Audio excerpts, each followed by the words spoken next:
آج کل بہت عروج پر ایک مسئلہ سامنے آ رہا ہے کہ عورتوں کے جو بال ہیں کنگھے کے ساتھ ٹوٹے ہوئے وہ سیل ہو رہے ہیں، بڑی مہنگی قیمت پر وہ سیل کیے جا رہے ہیں، خریدے جا رہے ہیں۔ تو کیا یہ بال بیچے جا سکتے ہیں، سیل کیے جا سکتے ہیں؟ یہ کاروبار کیسا ہے، ان کی خرید و فروخت کیسی ہے؟ تو یاد رکھیں، میں دو باتیں یہاں ذکر کرتا ہوں کیونکہ دو باتیں سامنے آئی ہیں اور دونوں کا مسئلہ جو ہے وہ میں بیان کر دیتا ہوں۔ اگر یہ بال استعمال ہوتے ہیں جادو کے لیے، یا یہ بال استعمال ہوتے ہیں وگ تیار کرنے کے لیے، یعنی مصنوعی بال جو تیار کر کے جن کے سر کے بال جھڑ جاتے ہیں، گر جاتے ہیں، وہاں لگائے جاتے ہیں، اگر تو اس کام کے لیے یہ بال استعمال ہوتے ہیں تو پھر ان کی خرید و فروخت جائز نہیں، کیونکہ وگ لگانا، مصنوعی بال تیار کرنا یہ بھی حرام ہے، اور اسی طرح جادو کرنا یہ بھی حرام ہے۔ ان دو وجوہات کی بنا پر یہ بال نہ خریدنے چاہیے نہ بیچنے چاہیے۔ اس کاروبار سے بندے کو محفوظ ہونا چاہیے، بچ جانا چاہیے۔ ایک دوسری بات جو اب سامنے آئی ہے وہ بھی نوٹ کر لیں۔ بعض لوگوں کا کہنا ہے کہ یہ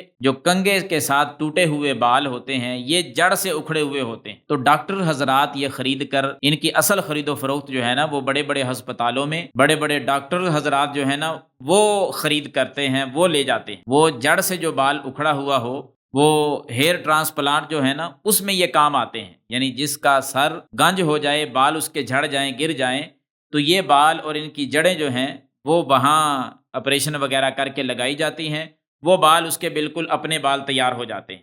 تو یاد رکھیں، اگر یہ معاملہ اس طرح ہے، واقعہ ہی تن اگر اس طرح ہے نا، ڈاکٹر حضرات بال لے جاتے ہیں اور ان بالوں کے اندر بذریعہ علاج یہ چیز موجود ہے کہ بال یہ انسان کے سر پہ لگائے جائیں تو یہ چل پڑتے ہیں، تو پھر ان کی خرید و فروخت جائز ہے، کیونکہ یہ طریقہ علاج ہے اور یہ جائز ہے۔ جدید دور ہے، جدید ٹیکنالوجی ہے، اگر یہ ذریعہ علاج اور طریقہ علاج یہاں تک پہنچ چکا ہے کہ ٹوٹے ہوئے بال وہ جڑ چل سکتی ہے، تو پھر انشاءاللہ یہ جائز ہیں، پھر اس میں کوئی قباحت کی بات نہیں ہے۔ لیکن یہ یاد رکھیں کہ اگر یہ بات درست ہے تو تب یہ جائز ہے۔ اللہ تعالیٰ سمجھنے کی ہمیں توفیق عطا فرمائے۔